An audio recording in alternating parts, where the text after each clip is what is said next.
आतंकवादियों का कोई मजहब नहीं होता और इन कमीनों हरामजादों ने जो हरकत की वहां पर नाम पूछकर गोली मारे, समुदाय पूछकर मारे।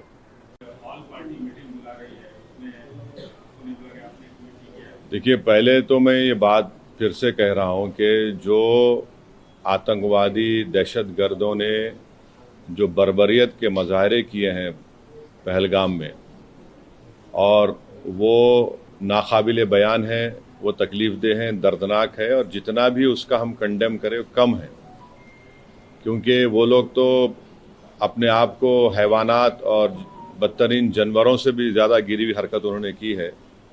और किसी के मज़हब का नाम पूछकर ये बात उनकी जान लेना, ये सरासर गलत है, जुल्म है।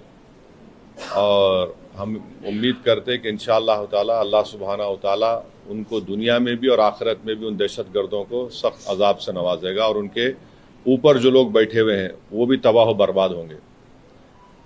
दूसरी बात यह है कि जो ऑल पार्टी मीटिंग का है, कल मैंने खुद जनाब किरण रिजिजू साहब से बात की थी, तो उन्होंने कहा कि हम लोग सोच रहे हैं कि उन पार्टीज को बुलाया जाए जिनके 5 MPs हैं या 10 MP हैं, वरना मीटिंग लंबी हो जाती।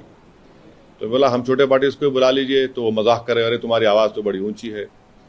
तो इसीलिए मैंने आज ट्वीट किया था कि ये मसला बड़ा अहम है, नेशनल इम्पोर्टेंस का है, जो ऑल पार्टी मीटिंग होने जा रही है, कि इसमें सब पार्टीज को बुलाया जाए। तो अभी जब मैं आपसे बात कर रहा था तो होम मिनिस्टर ऑफिस से होम मिनिस्टर मेरे से बात किए और बोले कहाँ हैं आप? तो मैं सर हैदराबाद में हूँ। तो बोले देर होगी मगर आप आइए। तो अभी अगर टिकट मिलेगा, इंशाल्लाह मैं बोला हूँ, जो भी टिकट मिलेगा पहुँचेंगे और उसमें शिरकत करेंगे और अपनी बात को रखेंगे। और जहाँ तक ये जो हमला हुआ है, मैं आप लोगों को याद दिलाना चाहूँगा, 2000 अटल बिहारी वाजपेयी की सरकार थी, तो वहाँ पर एक यात्रियों को मारा गया था, नुलवाल कैंप बोलते थे, उसी के नीचे 30 लोग मारे गए, यात्री मारे थे जब वाजपेयी वजीर आजम थे। तो उसके बाद एक लेफ्टिनेंट जनरल क्या है JH मुखर्जी साहब की कमेटी बनाई गई थी, वो रिपोर्ट अब तक नहीं आई।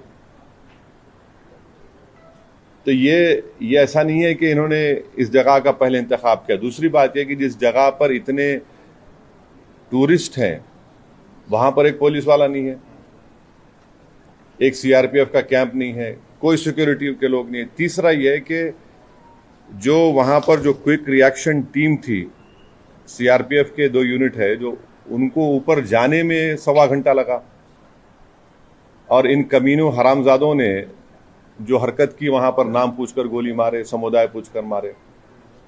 तो ये इसकी अकाउंटेबिलिटी तो होनी चाहिए।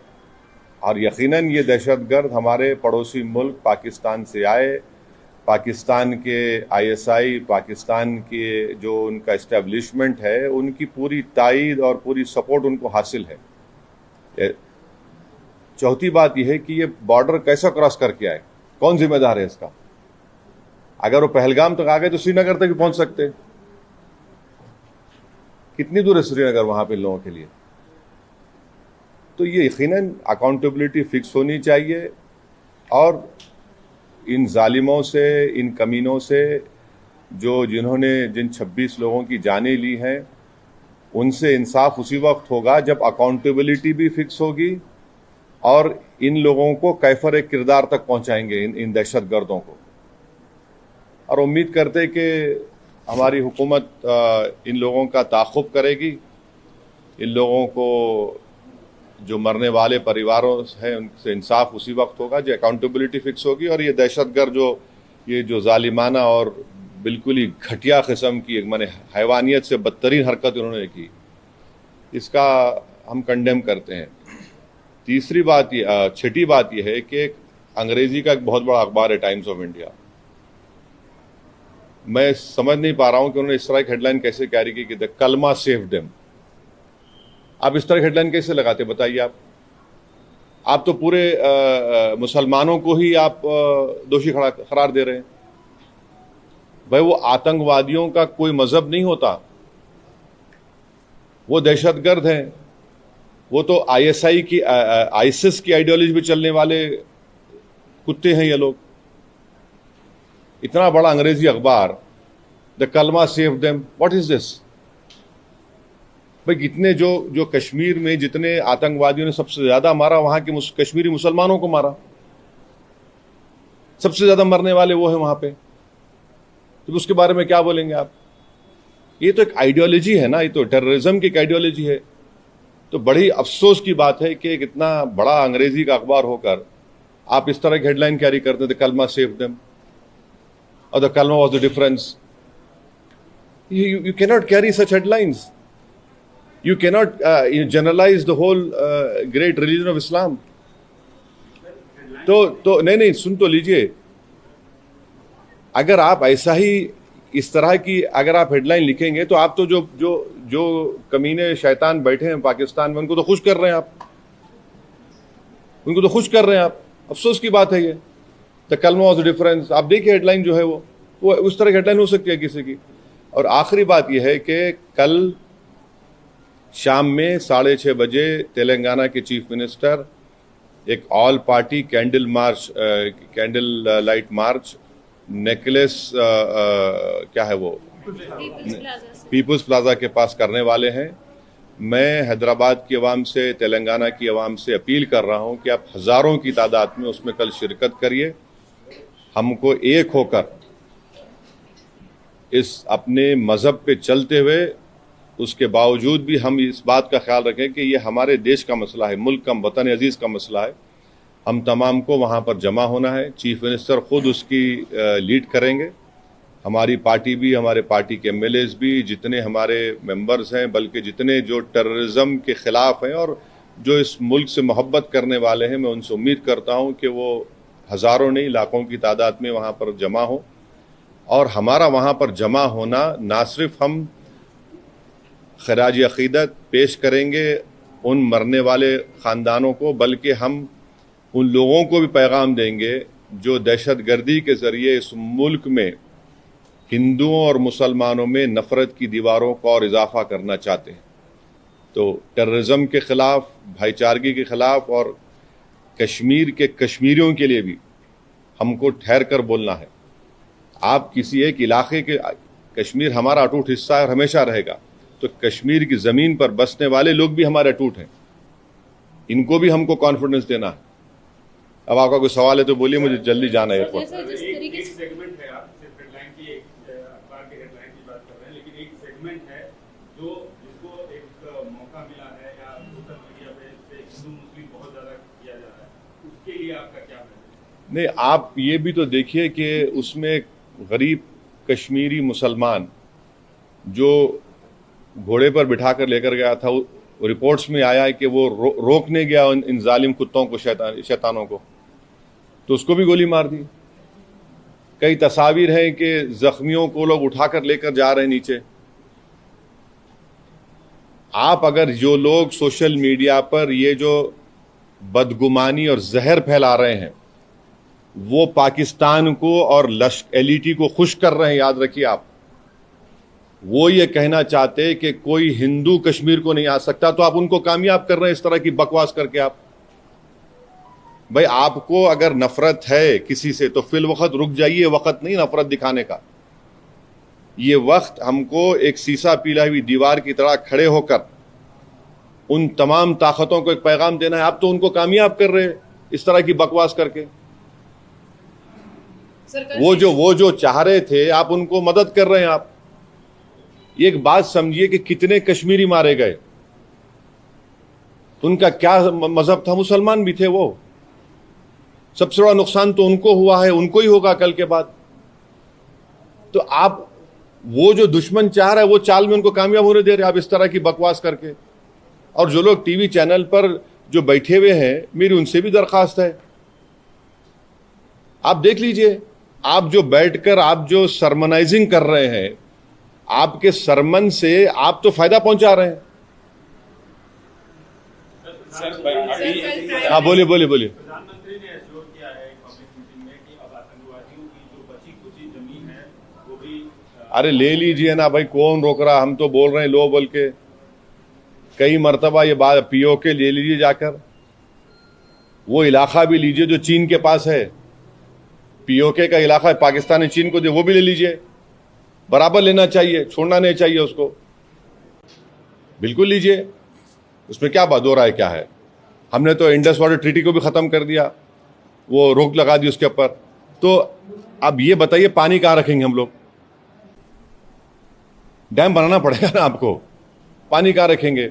दूसरी बात यह है कि झेलम चिनाब का मामला है, तो बागलियार हमने बनाया। अब ये जो चिनाब का मामला है पूरा पहाड़ी इलाका है, समझे आप, पहाड़ी इलाका है।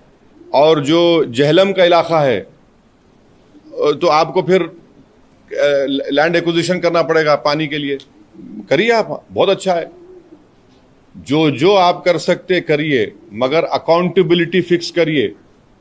इस बात को याद रखिए कि हमने सर्जिकल स्ट्राइक भी किया, बालाकोट भी किया हमने, और 2000 में अटल बिहारी वाजपेयी के जमाने में नुलवाल कैंप में 30 यात्रियों की यही पहलगाम में मौत हुई थी।